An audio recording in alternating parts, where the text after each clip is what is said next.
Firestarter sucks. Yeah, no goofy skits, no funny introduction. This thing was a steaming pile of hot garbage. I'm trying to power through this review, so let's do this.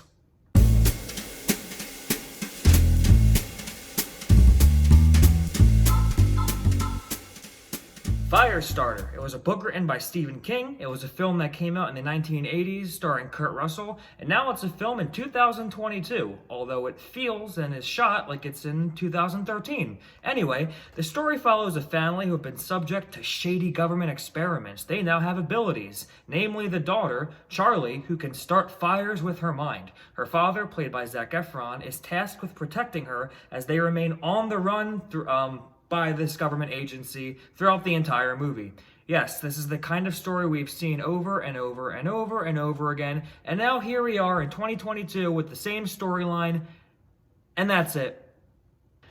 Guys, when I embarked on this movie reviewing adventure a few weeks back, I was so excited. The way I see it, I get to talk about something I love, watching movies, and there's so many new stories to be experienced, I figure I go to see them in the theater all the time.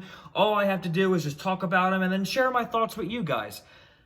Movies like Firestarter are what terrified me about starting this channel, because those are the kinds of movies that I have to sit through and be forced to watch to talk about it with you guys. But the way I see it, if I share my experience, you can avoid spending the $10 or $15 that I had to pay, and you'll be spared your pain.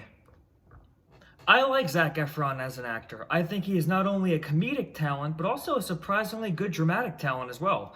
The problem is he is given absolutely nothing to do in this movie, and he's supposed to be the father of young Charlie, who, this is totally professional. Charlie, the daughter, played by Ryan Kiera Armstrong. Now, as I said in a few videos back, I don't like child actors. They annoy me whenever I watch them. Like, my eyes feel like they're gonna freaking explode.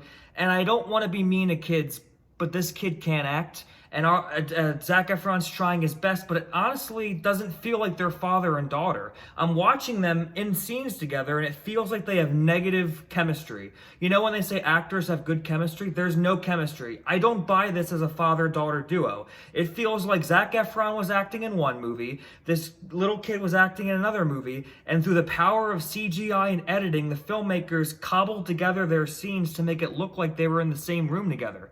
I'm not exaggerating. I never thought that they were family. I think that the entire storyline of them being on the run from the government is something we've seen time and time again, and it's only an hour and a half long. This movie barely scratches the 100-minute mark, and every scene feels like bullet points that gives you all the information you need and nothing more, nothing less. There's nothing substantial, there's nothing funny, there's nothing humorous. It just feels like a boring slog.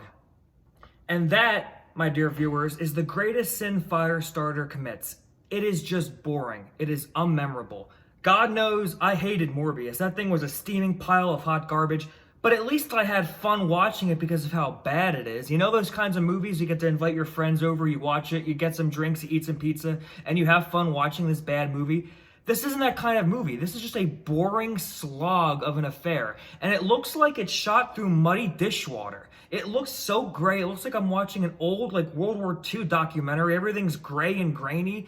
And every single shot is a close-up. Like, imagine this. This is the whole review. This is it. Every scene is a close-up. It is so annoying that scene through scene through scene, it is just focusing on these actors' face. I feel so bad because I can only imagine on set the director was literally up in their face with the camera shoved in there. It's so awkward and uncomfortable. None of the emotions they're trying to convey come through at all. It is just an awkward slog of a boring mess. Kurtwood Smith, you know, the dad from That 70s Show, the bad guy from RoboCop, he's in this movie for one scene.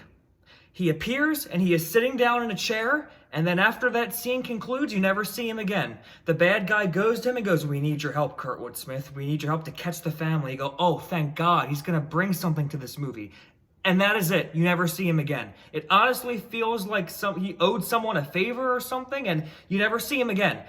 I really feel bad doing this. I almost didn't want to post this review. I hate tearing apart movies because I get it. It's a project with hundreds and thousands of people working together. But God, this project was a big piece of crap. And there's no movies coming out in the next few weeks besides maybe like Top Gun 2. So I wanted to post a review for the channel, and here we go. This is awful. Don't see this movie. The only redeeming quality I can say that elevates this thing even a little bit is the score. John Carpenter, my favorite horror director, made The Thing one of my favorite movies. He's come back for the first time in 20 years to do the score of this movie, and the score is pretty good. There's a few times I'm watching this movie and there's a scene happening, I'm like, wait, is this the first good scene of the movie? And then I realize, oh no, it's just John Carpenter's score tricking me into thinking it's a good movie. If I could give the score a rating, I'd give the score an A+. Firestarter, I'm going to give an F. F for fire. Get it? No. F for God's sakes, don't see this movie. Whew. Oh my God, I feel like the fire starter's in the house. Good, hopefully she sets me on fire so I never have to see that piece of garbage again.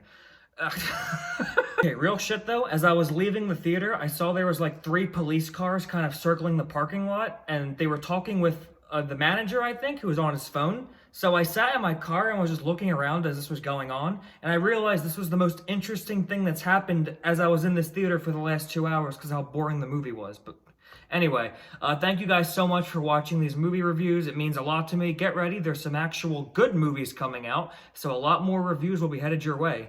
And definitely like, subscribe, comment, all that good stuff. And as always, go with Jeff, and you're guaranteed a good win.